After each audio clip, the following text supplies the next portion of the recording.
सुंदर विषय है विधेय की अवधारणा। भाई और बहनों, विषय बहुत सुंदर है। विधेय, विधेय का मतलब होता है बिना देह के, देह में होते हुए भी देह का अनुभव नहीं करना। वेदांत की भाषा में बात करें तो वेदांत द्वैत और अद्वैत पे विश्वास करता है। वेदांत ये कहता है कि हमारा ये शरीर द्वैत है। द्वैत का मतलब शरीर और आत्मा, इसके अंदर दो का निवास है। शरीर जड़ है और आत्मा चेतन है। जब हम पुरुषार्थ करते हैं, जब हम ज्ञाता दृष्टा में रहते हैं, जब हमारी आत्मा को शुद्ध कर देते हैं, सारी अशुद्धि को, कारण शरीर की, लिंग शरीर की या कॉजल बॉडी की सारी अशुद्धि को धो देते हैं धार्मिक उपायों से, ज्ञाता दृष्टा भाव से, तो वह धोने से क्या होती है कि आत्मा 24 कैरेट का सोना उज्जवल हो जाती है और वह अद्वैत बन जाती है। अद्वैत का मतलब दो की समाप्ति होकर के एक हो जाती है। सांख्य की भाषा के अंदर द्वैत जो होता है वो पुरुष और प्रकृति का होता है। पुरुष शुद्ध है, पुरुष ब्रह्म का रूप है और प्रकृति है वो माया है। जब माया का, प्रकृति का जो फोटो है वह अगर पुरुष पर पड़ता है, पुरुष लुप्त हो जाता है तो पुरुष अशुद्ध हो जाता है। और जब प्रयास करके उस प्रकृति को अपने से अलग करता है तो अलग होते ही शुद्ध हो जाता है, ब्रह्म रूप में हो जाता है। और उस जो ब्रह्म रूप के अंदर होकर के वो शुद्ध होकर के सिद्ध, बुद्ध और मुक्त बन जाता है। तो भाई और बहनों, विधेय, शरीर में रहते हुए भी शरीर का भान न होना, ये जो वेद विज्ञान कहलाता है कि आप शरीर में हो लेकिन शरीर अलग है। मैं अलग हूं, मैं तो शुद्ध आत्मा हूं, मेरा मूल स्वरूप शुद्ध आत्मा का है। वो आत्मा कैसी है? वो आत्मा जानने वाली है, वो देखने वाली है, वो ज्ञाता है, वो दृष्टा है, वो अनंत ज्ञान वाला है, वो अनंत दर्शन वाला है और वह अनंत शक्ति वाला है और अनंत सुख का धाम है, अक्षय सुख का धाम है, जिसकी हम खोज कर रहे हैं, जिसको हम ढूंढ रहे हैं कि हमको ऐसा सुख मिले कि उसके पास में दुख ना आए।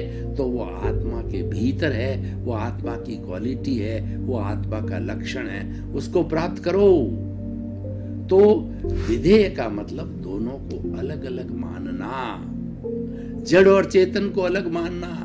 शरीर जड़ है, आत्मा चेतन है, शरीर नाशवान है, आत्मा अजर है, आत्मा अमर है। और ये दोनों टंकोत्कीर्ण है। टंकोत्कीर्ण का मतलब ये होता है कि पानी के ऊपर आपने जो कुछ बूंदें घी या तेल की डाल दी और खूब मथा, कई दिनों तक मथते रहे, तो वो तेल या घी की बूंदें तैरती रहती है, वो घुलनशील नहीं होती है। जैसी कि हमारी चीनी हो जाती है, नमक हो जाता है, तो वो हमेशा अलग रहते हैं, उसको टंकोत्कीर्ण कहा जाता है। ठीक उसी तरीके से ये जड़ है कारण शरीर रूपी, या ये स्थूल शरीर, उससे मिला ये स्थूल शरीर रूपी जो शरीर है और आत्मा हमेशा भिन्न भिन्न रहते हैं, आपस में मिक्सचर यौगिक जरूर होते हैं लेकिन कभी भी एक मेक नहीं हो जाते, वो संबद्ध नहीं होते, क्योंकि दोनों की प्रकृति अलग है।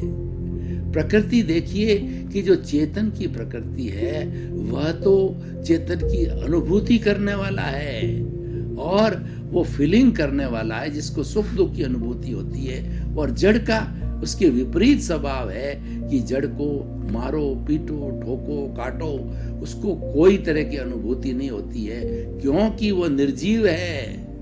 जीव वाले को होती है। तो जीव वाला जो होता है वो चेतन तत्व कहलाता है, उसमें चेतना होती है। जड़ वाला होता है वो मैटीरियल कहलाता है, उसमें चेतना नहीं होती है। तो भाई और बहनों, विधेय, शरीर में रहते हुए शरीर का भान कैसे छूटे? वो छोड़ने के लिए हमें किसी ज्ञानी पुरुष को तलाशना पड़ेगा। स्वामी विवेकानंद ने अपना, जब उनको काफी अच्छी समझ आ गई तो उन्होंने जो है खोज करनी चालू करी, गुरु की खोज। मुझे सच्चा गुरु मिले, वो कई गुरुओं के पास गए, लेकिन उसको सच्चा गुरु की अनुभूति नहीं हुई। लेकिन एक समय ऐसा आया कि रामकृष्ण परमहंस के पास में स्वामी विवेकानंद खड़े हुए, तो दोनों में प्रथम दृष्टवा ये जान लिया कि स्वामी जो है विवेकानंद जी को जो है उनका गुरु जो है वो रामकृष्ण परमहंस के रूप में मिले, और रामकृष्ण परमहंस ने देखा कि मुझे विवेकानंद के रूप में एक सुशिष्य मिल गया। दोनों को पहचाना, दोनों की अनुभूति हुई और दोनों का इंटरेक्शन होकर के वो गुरु शिष्य बन गए। तो भाई और बहनों, खोज करनी पड़ती विदेह होने के लिए ज्ञानी पुरुष की। तो ज्ञानी पुरुष क्या होता है कि जब हमारे पर कृपा कर देता है, हमारा शुभ का योग आता है, हमारा पुण्योदय होता है, तभी ज्ञानी पुरुष मिलता है।